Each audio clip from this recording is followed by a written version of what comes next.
Contender Series 2025, week number 4. This is the weigh-in recap show, full card predictions, and the betting breakdown. Looking forward to talking about each of the matchups on this card after seeing the fighters on the scales. Make sure you guys smash that like button. If you're new to the channel, subscribe. Turn the post notifications on and make sure you share the video too. And also note I'll be live for the entire Contender Series card Tuesday, 8 p.m. Eastern time. Don't miss the fight companion. And let's get into the first fight of the night. We got Tommy McMillen versus David Mgoyan. Tommy Gunn coming in with hype with Sean O'Malley's crew, training under Tim Welch. He's got the O'Malley look. It looks like you got O'Malley's younger brother or something coming into this. I'm going with David Mgoyan to win as the pick. I can't sell myself on McMillen. He's kind of a certified can crusher. That's the truth. Now, he does have a wrestling background, was a 4-time state champ, and defensively sound in wrestling, good submission skills, got a lot of sub wins, and he's a finisher, right? Destroying everybody in his MMA career as a professional. But who are these people that he is destroying? Cans. 21-19 Dumar Roa, who, like, after this fight, lost to like an 0-4 guy. So competition level, not stiff. Now, he's making easy work of these guys. Not like they're giving him any trouble, but he hasn't fought anybody good. Fight before then, 7-4. Again, it's a 7-4 guy on the downslide, not like a guy who started off 0-4, then turned up heavy, taking on a 6-4 fighter, Josh Wright, 8-5, 2-0, all matchups that really are designed for him to thrive. Not guys that have potential to become even like LFA level challengers or anything of that magnitude. It's more, you know, bum opponents. To keep it real, it's opponents. In boxing, they call them tomato cans. The truth is, he's fought a lot of guys that are there for him to look super impressive against. And he's got Tim Welch behind him. He's part of MMA Lab. Obviously, the endorsement by, Sean O'Malley. He kind of looks like an O'Malley 2.0. I'm telling you, he's like the younger brother. Now, what I will say he does well, defensive wrestling, into submission threats with pretty decent stand-up, seems to have pretty fast straight punches, decent kicks, good clinch ability and control against the cage.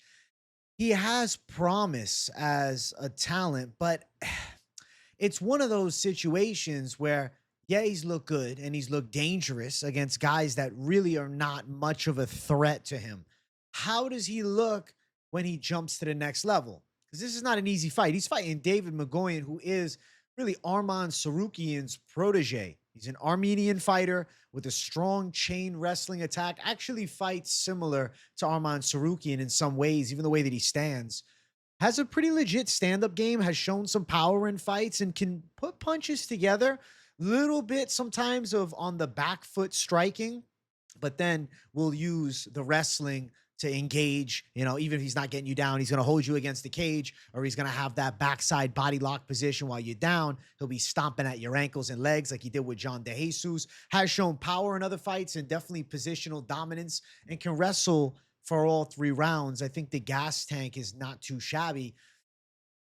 He's one of those prospects where it's like, I got to lean towards him for simple reasons of this. He fought John DeJesus, 18-12. Frank Wells, honestly, this guy's not bad at Muay Thai. He's got some heavy low kicks. He was chopping Mgoyan up with low kicks. AJ Robb, 6-3. He's fought some cans too. But the win against John DeJesus 6 months ago has value to me. John DeJesus is a former Bellator fighter. He's fought a lot of good opposition. And to win that fight with strong wrestling, I mean, I think it's something that demands some respect. Tommy McMillen on the other side, he's got all hype, but what do we know?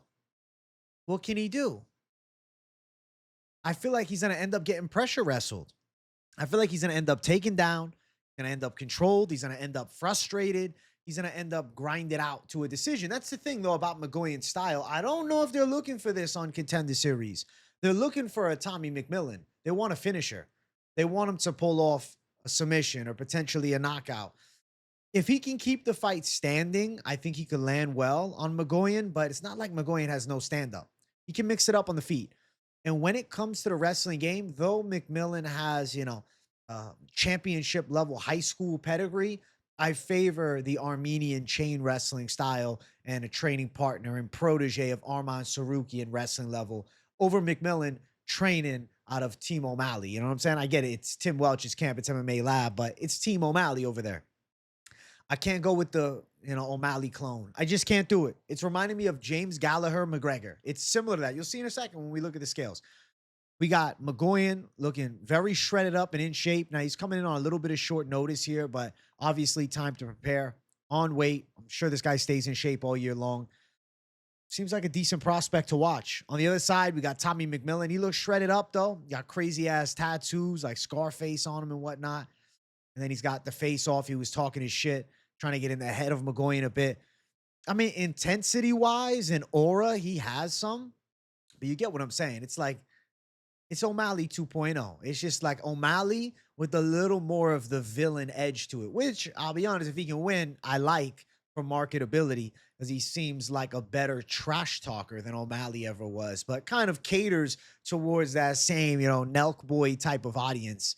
Mgoyan, Armenian blood, very gritty, respectable guy. Whereas, McMillen last time, choking out that bum, he's holding that submission as the ref's trying to pull him off. He's like, come on, let go. Kid's not letting go. He's one of those types, He's got that punk aura. He's like the real punk. I like it, though. I'm getting behind it if he wins, but I got to favor skills. I think Mgoyan's more battle-tested. I think he's more skillful, and I'm going to say he gets it on the cards in a close one. Minus 175 from Mgoyan, McMillen at plus 150. Looking at an over 1.5, minus 180. I'm going to say yes to the over 1.5. I do think McMillen's going to look for subs. I expect Mgoyan to be able to fight out of the submission attempts. I think McMillen is going to get shot on, and he's going to look to potentially poke Gilly or something like that. And I think Mgoyan grits out of it and ends up on top. I see it as a competitive fight. I think there could be a round for McMillen. I don't think it's a blowout. I get why some folks like McMillen to win, but I think close fight, leaning towards the side of Mgoyan on the cards. I like over 1.5 at minus 180, probably the most. And I think we're probably going all 3 rounds. I think Mgoyan's going to get him on the cards. The third round could be a worry. I mean, there has been a fight in the past where he gassed a little bit, but against DeJesus, showed good cardio, and then obviously last fight didn't need it as he ran through a 9-13 opponent. I'm not saying that, Mgoyan's fighting all the elite level prospects, but John DeJesus is like a good name to have on your record if you're coming to Contender Series, and a win against him, I think is fairly valuable. I'm going to go with Mgoyan to get the hand raised. I'm going to believe in Team Sarukian. I'm going to believe in chain wrestling. And I feel like with McMillen, let's see if he can prove me wrong. Let's keep going. Next fight on the card, we have Eduardo Henrique Chapolin. Remember him from The Ultimate Fighter this past season? Versus Tuan Ho. I'm going with Chapolin, Eduardo Henrique. I actually really like this matchup for him. If you are striking with Henrique, you're probably going to get caught because he's a good kickboxer. He's really smooth on the feet, comfortable out of both stances, picks his shots really well, multi-shot combinations. I would say that like technically sound Brazilian kickboxing game with some deceptive knockout power. He doesn't really seem like a, absolute beast of a power hitter, but seems to have a bit of like the natural touch of pop in his hands. Now, Tuan Ho on the other side, though, he's one of those like fun to watch styles, explosive striking attack, violent wins, really athletic guy, fast twitch fighter. But when he jumped up a level, Leonard Kavanaugh destroyed him last year on Contender Series. And listen, I think Tuan Ho's got potential, but he's fighting a guy with a lot more MMA experience. We have 8 pro fights opposite 16, so double the pro experience for Eduardo Henrique. He's also the LFA champion in the flyweight class. Obviously, he was the champ heading into Ultimate Fighter, still had the belt when, they didn't sign him to the UFC, defended that belt, and now he takes this fight on short notice against Tuan Ho, who was also in the LFA. But like guys that Tuan Ho has handled in LFA, okay, Jimmy Natividad, brawler, 3-4. 9-9 guy, Latchman here. This one was all right, though. I mean, decision against 4-1 Sands. The kid's trying to make something happen. Eduardo Chapolin, though, I respect the game. All right. 8-2 Lozage, 10-2 Sakara, 8-1 Cody Davis. I mean, Suarez there, 10-5-1. Has a loss to Davi Bittencourt, who also was on Contender. But let me tell you the difference, though. Davi Bittencourt, pressure wrestling, pressure grappling, jiu-jitsu stylist. Morales, who won the show, was Henrique's fight. So he lost to the eventual winner and got, buzzsawed on the ground. The grappling is where he tends to be at his weakest. And I really think that in this matchup here, it's unlikely that Tuan Ho is going to be getting his ass to the ground and showing him levels on the mat. I don't see it. I think it's striking. And I think Henrique's technicality thrives. I expect Tuan Ho to come out pretty hard and look to throw some bombs because he has real power. But I feel as though he's going to get stung up by some shots. Then he's probably going to look to engage in the grappling a bit. And I think Henrique's defensive abilities are good enough to deal with more of a striking-based fighter in Tuan Ho. I like Ho's violence. I think he's fun to watch. I definitely think that he's, one of those styles that they're looking for in Contender Series. But when I look at crisp kickboxing technique and ability to fight out of both stances and pretty good timing on punches, I just favor Henrique to win. I could see Henrique knocking Tuan Ho out. I'm not saying he's got a glass jaw because Lawner Kavanaugh KO'd him. But what I am saying is seeing Lawner Kavanaugh shut his lights out, there is a possibility. I think Henrique could put his lights out too because he's a powerful puncher. And I think he's going to find some big shots on Tuan Ho. He's really good offense. I don't want to say susceptible defense, but raw talent and opposition level just different.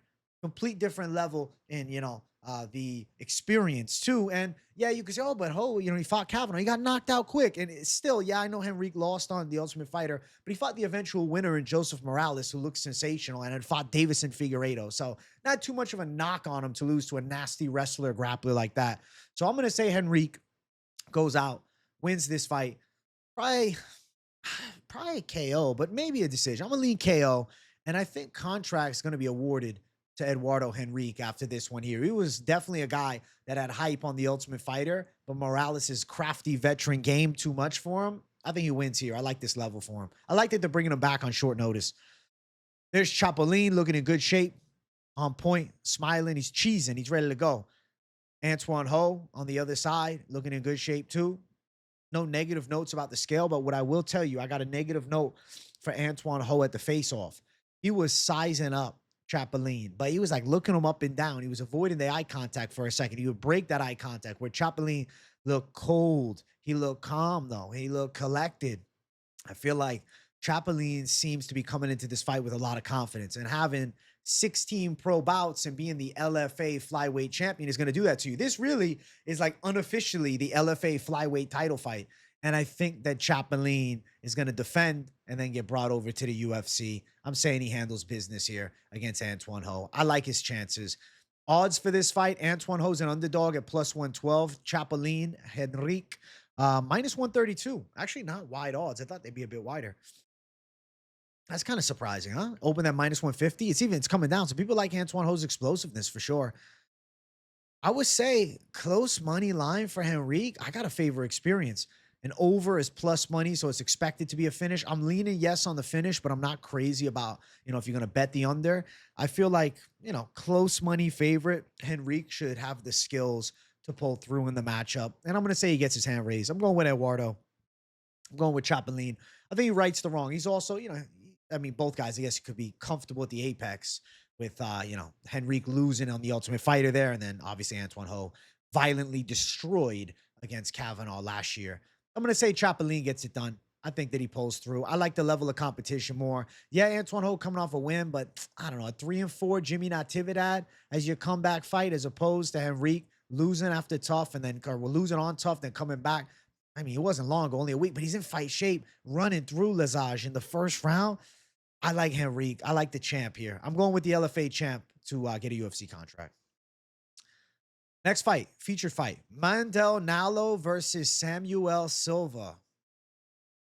I'm going to pick Mandel Nallo to win this fight. I like his chances a lot here.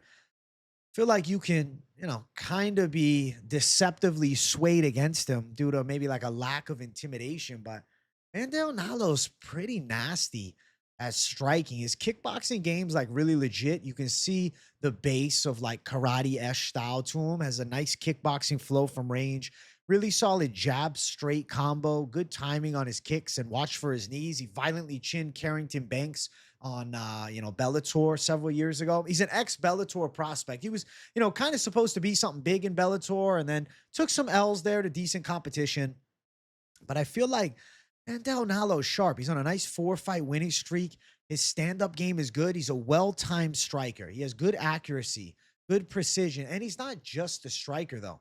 has long limbs and is tricky on the mat, has quick transition speed on the mat. It seems to have good positional awareness and definitely live for chokes with those, skinny long arms that he has. I like Mandel Nallo's style in this matchup here. When I look at Silva, you kind of get like an aura of John Silva mixed with a little bit of Anthony Smith from this profile pick right here.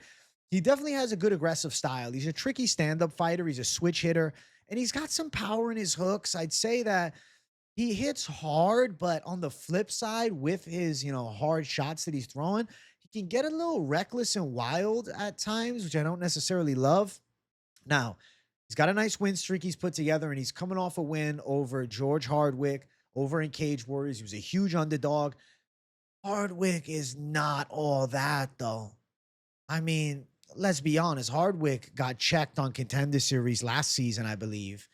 And I feel like when you think of George Hardwick's game, it's like he has this hype. Cage Warriors hype. I don't think he's that good.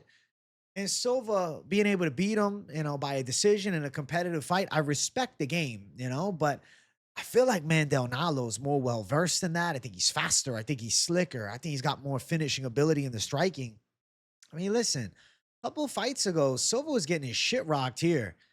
Getting busted up in that fight. Definitely has dog in him. Definitely ability to recover. Definitely strong will to win. He's not going to quit. But I feel like Mandel Nallo is going to have a big technicality advantage. He's going to find some shots on Silva. I think you guys are going to see Silva's pretty hittable. I mean, look at his, even fighting his Hardwick. He's busted up in the face. I see Mandel Nallo finding some big shots in this one. It's going to come down to really is Silva's chin real iron? I think Nallo could club and sub him. I think Nallo could just straight knock him out. I think Mandel Nallo wins this fight. I feel like he's being slept on because he's 33 years old. He's an ex-Bellator fighter, and he's fighting a really intimidating guy in Samuel Silva, who gave Hardwick a good, fraud check, you could say, over in Cage Warriors. But that, to me, doesn't lead me to believe that he's buzzing through Nallo. I look at the striking, and I'm like trying to see, why is Silva the favorite? And it's like, okay, he beat Hardwick. His favorite status is because of that win. When you really look at the skill set, he's got power. He can rip some shots over the top, but he's a bit of a brawler in striking. I don't think he's overly impressive in the stand-up game. He's durable, I'd say, but on the flip side, hittable. And I think Nallo is probably one of the slicker guys, if not the slickest guys he's ever fought. Yeah, I think Mandel Nallo pulls through in this one. I like his ability to land big shots and time a potential KO or potentially end up getting a sub. I think Samuel Silva's taking an L here. I'm not sold on him, man. I get it. He's really fucking intimidating. He's got that John Silva badassery to him, but I don't think he's got the skills like that. He looks shredded up. He's definitely in shape. Definitely a hell of a weight cut, though. Looks more evident when you watch the video. You can see that he cut some weight. Mandel Nallo doing the fucking vacuum. He looks, honestly, he looks bulimic in this thing here, but it is what it is. Let's keep going. There's the face off. I think that Nallo's going to find some shots, man. Silva's a little stiff in the striking. I'm telling you, he's going to get stung. He's going to get stung up, and people are going to say, oh, shit, I shouldn't have slept on Mandel Nallo's game. Mandel still got some flow to him. I think Mandel Nallo can get the hand raised. I'm leaning towards him. I think he pulls through. I'm going to pick the underdog in this fight. I like Nallo's chances. I'm not sold on Samuel Silva. Plus 125 for Mandel Nallo as the dog. Samuel Silva's sitting at minus 145 favorite status. Over a round and a half is minus 110. Under 2.5 is minus 215. I do think it's probably a finish. I like Nallo's chances to finish the fight, man. I remember Mandel Nallo had hype. I remember this, the knockout here at Carrington Banks. And then he lost to Khalees Mota. And he didn't really flow. Lost to some decent grapplers with Piccolotti and Brown. But I like this for him. I like it. 2025 Nallo, putting it together. He hasn't fought in a year, but I think he's all right with Samuel Silva. I don't know. I feel like Samuel Silva is more of a scrappy Brazilian journeyman than people are expecting. He's got a look to him. He's got that intense aura about him. But I think the slickness of Mandel Nallo is going to get him to win in this one. I'm going to go towards the ex-Bellator fighter. The ex-Bellator prospect, really, is somebody that has a lot of promise still. At 33, I'm not saying he's making a run to the title or anything like that, but I still think he's in his prime, and I think confidence riding high. He can absorb some shots from Silva, which I think he will. I think he's going to find a lot on Silva. I think he's live for a finish. I'm going with the TriStar protege. I'm going with Mandel Nallo to pull through and get a UFC contract too. Next fight, we got Theo Haig versus Cezary Oleksiejczuk. Yes, it's the brother of Mikhail Oleksiejczuk. Picking him, of course. Theo on the other side's ex-Bellator fighter too. Undefeated, 6-0 record. And he is the essence of, grappling pressure, grappling control. 6 wins by submission. The guy's a submission specialist, to be honest with you. He's got a solid takedown game. He's able to brutalize people on the ground. He's able to eventually find the submission. That's bread and butter. But watch his striking. Who does it remind you of? Guess in the chat. Yes, guess in the comments before if you want to pause it and guess, or just say it to yourself. Bro, his stand-up reminds me so much of like a slower Gilbert Urbina on the feet. That same like open stance where his head's there to be hit. And now you got Oleksiejczuk. Let me tell you something about Oleksiejczuk. I think he's the better of the brothers. Mikhail Oleksiejczuk's a nasty boxer for sure. But, the grappling had been sus. Of course, Cezary Oleksiejczuk, younger, right? Got to fighting nerds earlier. Did get out grappled in his most recent loss against Rasulov, who's now in one championship. And, seems to be a problem over there with his ground skills. I feel like Oleksiejczuk getting to fighting nerds earlier than his brother did is a big green flag because both of them are real clean strikers. But I feel as though when you watch Cezary Oleksiejczuk, there's a little bit more of a slickness to him. Both guys southpaws too, not Haig and Oleksiejczuk. I mean the brothers, right? Southpaw brothers with power on their hands, good jabs. He works actually nice body jabs too. Good straight left over the top, good right hook over the top. Seems to have really good timing, confident on the feet, has won fights by submission. The dangerous finisher with a really smooth striking style, and I'm assuming a very improved ground game. Seeing what the improvements his brother has been able to make, at an older age, right? 29, 30.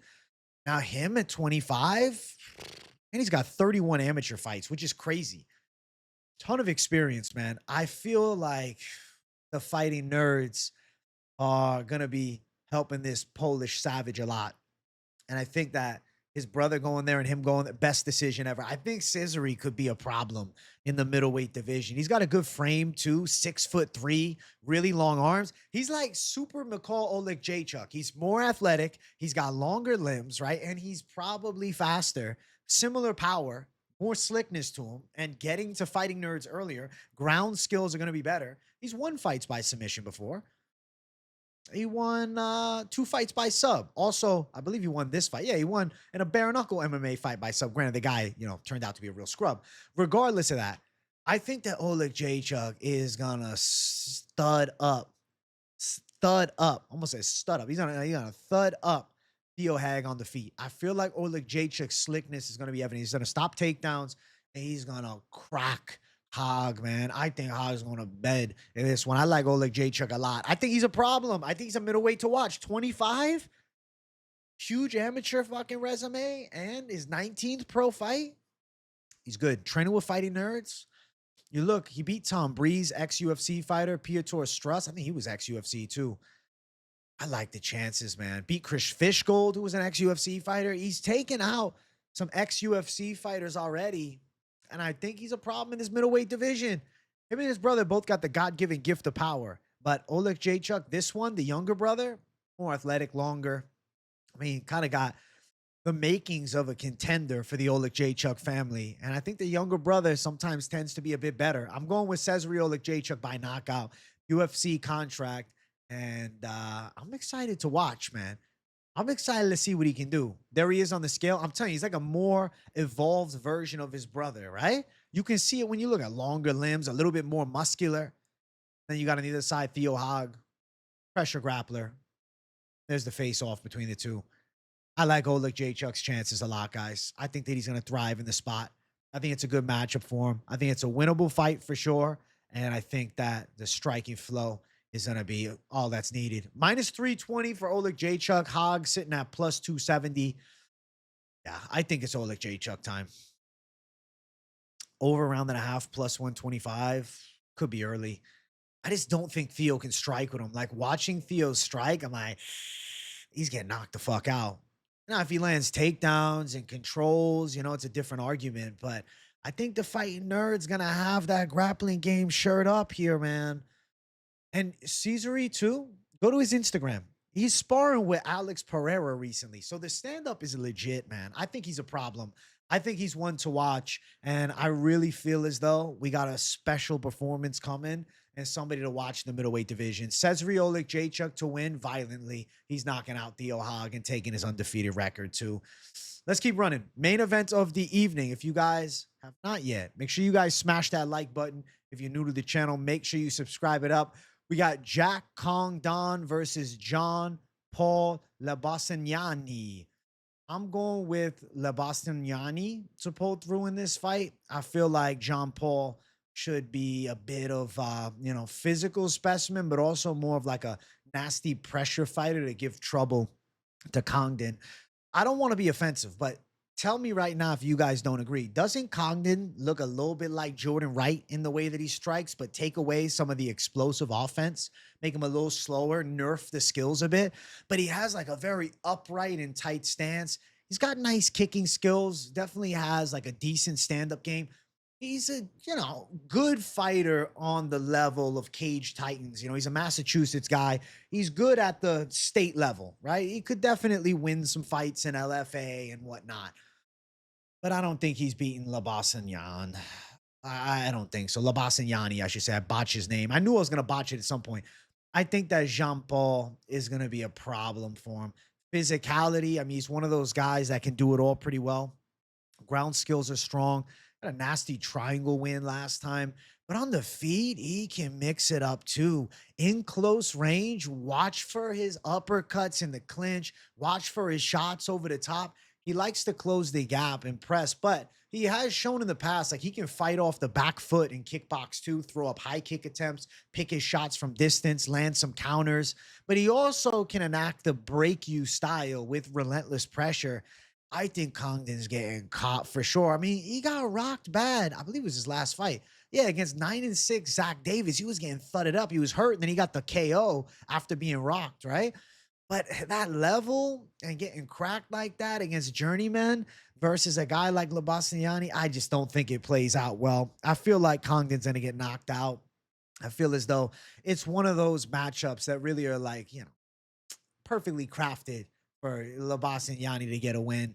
I really think that the striking, the aggressiveness, the power on the inside, shots over the top, should be too much for Jack Congdon. I think he's going to get knocked out. The upright style, there's a hit ability when you close the gap with that. Like, yeah, from distance, he can strike fairly well. From distance, he can work shots. I think he's like 6'2" with a 75-inch reach, if I'm not mistaken. I don't have it written down, but I'm 99% sure that's the stat on him, at least for, his Cage Titan fights. We'll see what the UFC stats look like. That I think that he's going to get the gap closed on him. He's not just going to strike from distance. And sometimes he'd be throwing those like naked kicks with his chin up high. Boom, John Paul over the top. And if they go to the ground, I can see John Paul breaking them in the grappling too. I'm going to go with Jean Paul Lebosnoyani to go out there and have a pretty good performance, probably a finish. It should be an entertaining fight. Definitely can, bring the thunder. And both guys like to scrap. I think Congdon is in this spot because they know he's going to bring entertainment. He's not afraid of a dogfight, even if he is to get knocked out. And on the opposite side, Lebosnoyani can definitely thrive. He can mix it up too. Submissions are live. Knockout is live. He's got power with the ground skills. And I think he's going to be able to get it done. Congdon being 6'2" with that upright style, he'll be punching a little down. I'm telling you, I'm seeing a shot over the top, probably putting him down. And then maybe a submission from Lebosnoyani on top, but it could be ground and pound into the finish and a bit of like a brutality in this one here. So Jean Paul to get it done for sure is the side that I'm on. Let's check out the scales.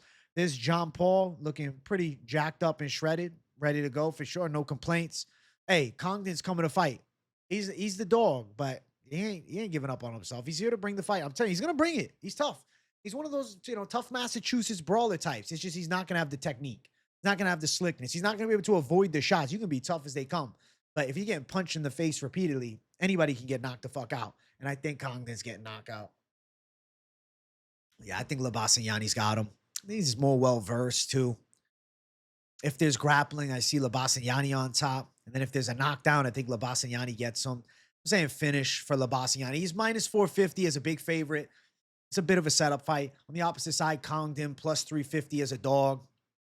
I think you could go like Lebosnoyani inside distance. Under 1.5, minus 155. Probably, I'd say under 2.5 is better, but I will be under the assumption that it's a finish under, 2.5, probably under 1.5 too.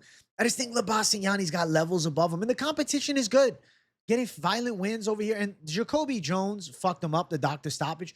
To be fair, 2 years ago, Lebosnoyani's still young at 26, okay? So he's got room to grow out here. And Jacoby Jones was pretty athletic. I get it. He lost on Contender Series and then, he's won 2 fights since then, but I think he lost one afterwards. He hasn't put it together, but he's got some, explosive ability. Congdon is not a fast twitch guy. It's like it's decent technique, but it's stiff. I just don't see it working here. I think Jean-Paul Lebosnoyani knockout win, but could be a submission too. It's not like he hasn't won fights by sub. He's got 5 subs with 2 KOs. So more so you could say, oh, he's known for the sub, but he's got power as well. Even in the fight that he won by sub recently, he got a knock down like in the opening exchange on the inside. I just think Lebosnoyani should handle business. Only losses are to Jacoby Jones, Contender Series vet, and Spike Carlisle. He's grappled with Cody Steele. I think he pulls through, man.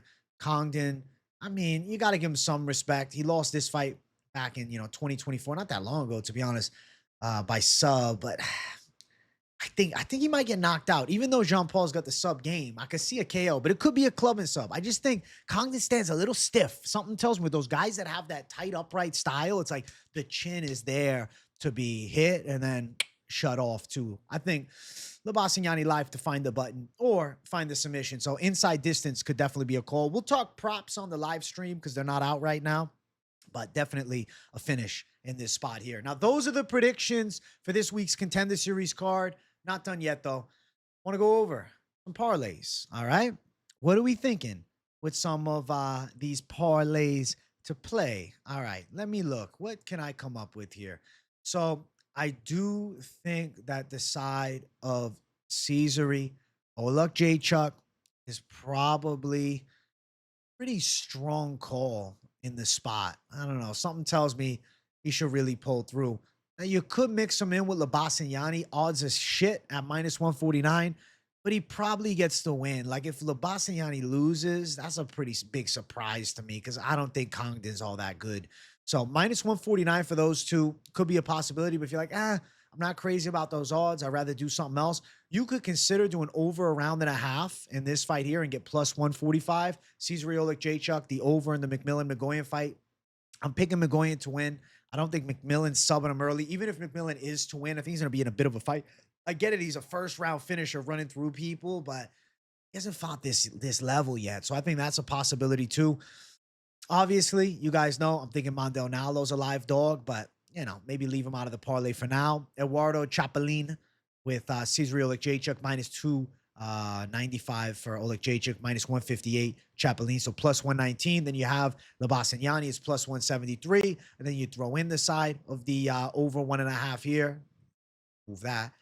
Plus 400, which I think this is a live parlay. And then if you're like, hey, man, I'm actually feeling what you're saying with Mandel Nallo, now you got plus 1,040, which I'd say is, on the potentially high-risk territory, but not out of the realm of possibility. I really think Chapelin's going to be able to beat Tuan Ho, the explosive savage. And I feel like Jean-Paul Lebosnoyani buzzes through Congdon. You could go Lebosnoyani inside distance when that prop drops. I think then, on the side of Oleksiejczuk, you could potentially play him by KO. I could see that. I lean towards that over submission. Most likely it's a knockout for him in the fight. Mandel Nallo money line is good. Over in the Mgoyan-McMillen fight, I think makes sense. Aside, you could play Mgoyan money line, but I don't know, man. I feel like there is some hope on McMillen pulling through. And when I wouldn't be too mad of the other side happening, because I think there's promise on the guy as like a marketable prospect. I don't necessarily want to throw heat against him if I'm not like overly sold on a 21-year-old prospect. But I like that he's representing Team Sarukian. I think he could win. But McMillen is not an easy fight for him. And that's why I favor the over, because I think McMillen's tough. I'm liking that for the parlay section. So bet it intelligently with Contender Series. I always say, do your own research, see where your research lines up with mine, but I am feeling pretty solid about this week's peaks, man. This week's peak picks, bro. I might as well say it. And I'm hyped for Contender Series to be back, man. It feels good. Feels great, honestly. I hope you guys enjoyed this week's breakdown. Definitely smash the like button. And if you're new, subscribe it up. Let me know in the comments what you thought of the picks. You agree with my main event take? I'm assuming you do. You think Mandel Nallo's a live dog? Are you a Tommy McMillen's witness? You think he's cutting through the Arman Sarukian prospect? I won't lie to you. Probably be like excited for McMillen to win. So if I lose that first fight of the night, it might be like a celebratory L. It's just, I can't pick a guy that I don't see any valid competition level to compare, you know? I don't know what he can bring to the table. Yeah, you can talk about what people are saying in the room and shit like that, but you don't know it till you see it. And Mgoyan can definitely wrestle and pressure all night long. Hope you guys enjoyed the breakdown. I love each and every one of you savages. Thank you for tuning in. W in the comments if you got nothing to say. Definitely watch The Fight Companion. And if you enjoyed the breakdown, share it too. I'll see you all in the next one. Much love. Peace out.